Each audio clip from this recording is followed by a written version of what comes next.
Thank you for having me.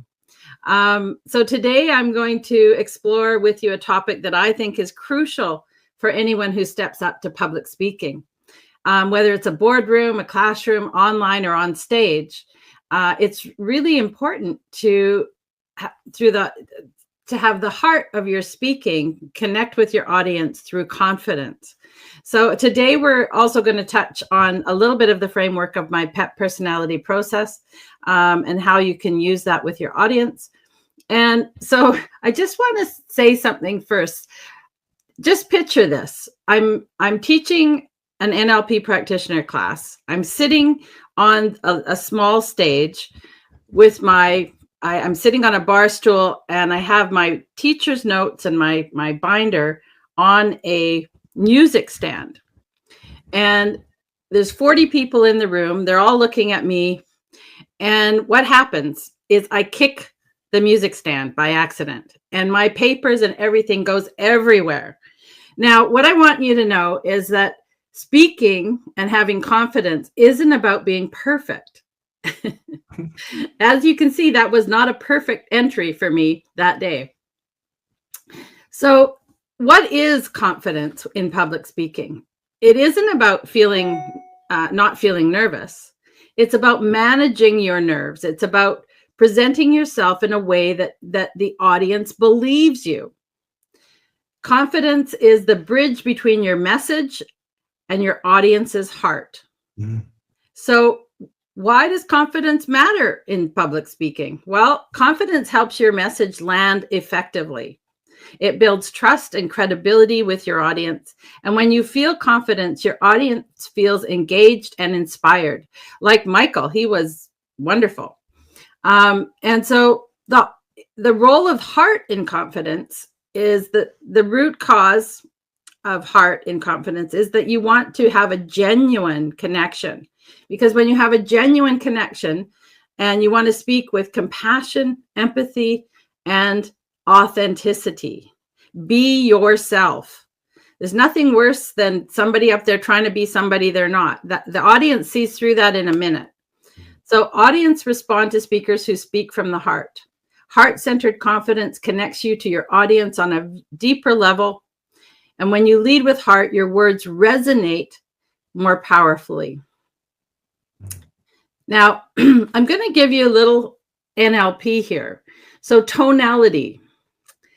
So there's 3 types of tonality that we talk in. One is questioning with it coming up on the end.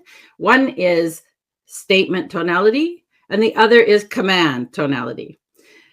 Now, if you're, again, picture this for a moment. If we're driving and you're in the driver's seat and I'm your navigator, and I said to you, okay, turn right. Now, what does that create inside you? It creates doubt.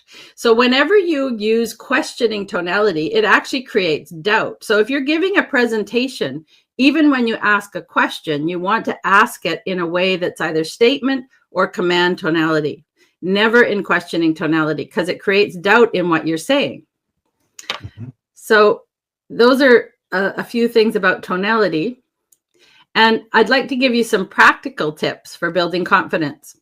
So one of the things you can do is visualization. So a lot of you might be familiar with the basketball story about how when they're training, they did this study where some of the basketball players practiced every day shooting hoops.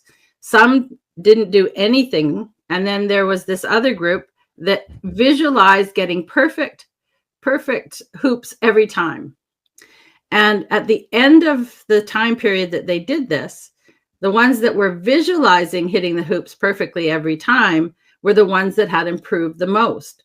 So if you're wanting to improve your speaking, visualization, imagining yourself succeeding, visualizing the room, the audience, and your delivery, the mental rehearsal can significantly reduce your anxiety. Preparation is another thing. Know your material well. Knowing your material well reduces anxiety. And and yes, so we'll move on. Mindset. You need to have a growth mindset. You need to always be learning, because when you're open to learning, you can get feedback from whatever you're doing and learn from it. And that's really important. This next one, most people don't even think about, but body language. You need to stand tall, make eye contact, gesture purposefully. And there are 5 positions that Virginia Satir talks about. And one of them is the pleaser. Now, the pleaser is when you're looking to the audience and you're going, do you agree with me? Then there's the data person. They're kind of standing there with their arms crossed and just sort of spouting the data. Then there's the distractor. Then there's the blamer. Okay. And then there's the leveler. And the leveler is the one that you want to be in if you're wanting to be believed. Now, the other ones can add some contrast. The distractor can add a little bit of excitement. If you're going to do blamer, you always do it with a full hand. You never point at anybody specifically. And I'm going to say this to the women out there. If you're doing pleaser, don't do it too often, because otherwise you look like you're begging and that you don't know what you're doing. So don't do pleaser too often. And men, don't do blamer too often. So your body language needs to convey balance, openness, engagement, and trustworthiness. Now, there's also a breathing technique that can help you that most people don't know. So a lot of times when you're told that you're anxious to breathe, I'm actually going to tell you something different. So I'm going to tell you to blow all the breath out of your body, hold it out to the count of 4, and then breathe slowly in, filling up your lungs from the bottom, and then breathe out slowly. So when you do that, because when you do a quick in-breath, that actually gives the signal to your fear response. And so it actually increases the anxiety if you do that. So you want to blow all the air out and hold it out and then breathe in slowly. So that's just a practical tool. And the other thing that sometimes is helpful is to actually practice in front of a mirror. What do you look like when you're speaking? How do you see yourself when you're speaking? And then you'll understand how other people see you. So you want to connect with your audience. Storytelling is humans connect through storytelling. I mean, there's been storytelling right from the dark ages. Use personal anecdotes or relevant stories that resonate with your audience. This not only makes your speech more memorable, but it also builds a rapport with your audience. And engage actively. Have you asked your audiences questions? Ask your audience questions. Asking questions invites participation, or even use humor. Engagement shows you're confident enough to interact spontaneously. So one of the comedians that my husband Heinz likes, his name is Matt Riff, who does his comedy through engaging with his audience during his live shows. He never knows what he's going to do because it's all about how his audience is interacting with him. So be authentic, be real, let your personality shine through. Authenticity breeds trust. And when you're genuine, your audience feels like you're speaking with them, not at them. Now, with my PEP personality process, basically there's 4 zones and there's 4 components. And when you have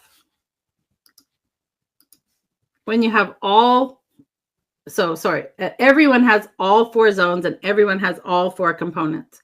How those 4 components fit into the 4 zones, though, is very important. And that tells me a lot about your personality. So within the PEP personalities, there are 4 languages. So even though we speak the English language, there's actually 4 languages within the English language. And so speaking to your audience with all of the different languages helps them to actually connect with you.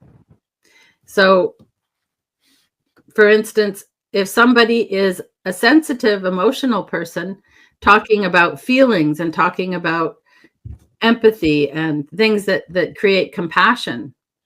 If you're talking to someone who's more visual, you want to have them painting pictures. If you're talking to somebody who's more auditory, you're going to want to actually maybe use sound effects. If you're talking to somebody who's cognitive, you're going to want to definitely give them the information. They're information people. So you need to give them the facts. You need to give them things so they can make sense of what you're saying. Okay. So if you stumble, acknowledge it with grace. A small mistake handled well can actually endear you to your audience. Showing your human side is critical because, I mean, certainly no one's perfect. And it isn't about being perfect. It's just about allowing people to see who you are. Now, I do have a funny story about that. I was teaching to, I believe it was the, the AAA group, and large audience of people. I went out on stage and I was really nervous. It was one of the times in the beginning of my career, and I was really, really nervous. And one of the things that you're always taught to say or taught to do is never to show that you're nervous. Well, what did I say? I blurted out, I'm really nervous. And so then I did something that made everyone laugh. I stepped aside from where I had been standing. I pointed back and I said, I don't believe she said that. Then I stepped back to where I was and I continued on and I delivered my talk. Everybody laughed, and I actually endeared my audience to me by doing that. So even though I wasn't in control, I looked like I was in control. So, excuse me. And you always want to get feedback after your speech. Always you ask people for feedback, because when you get feedback, then you can improve. You can see what connected, what didn't connect, and how you can improve what you're doing. It also shows that you're committed and confident in what you're doing, because people who can take feedback have a more confident air. So in conclusion, confidence in speaking is less about perfection and more about connection. By preparing thoroughly, understanding your audience, mastering your body language, and engaging authentically, you can build a bridge of trust and interest. And the PEP personality process just adds another layer, allowing you to connect not just through content, but through understanding the very essence of how people perceive and process information. Remember, every great speaker started somewhere. Confidence grows with each step you take towards your audience, not away from them. I have a gift for you today, an ebook which is a curated collection of wisdom from some of the most influential figures in history and how you can learn from them. I believe it's going to be in the comment section. Thank you for your attention. And next time you speak with your heart and trust your voice to make a meaningful impact.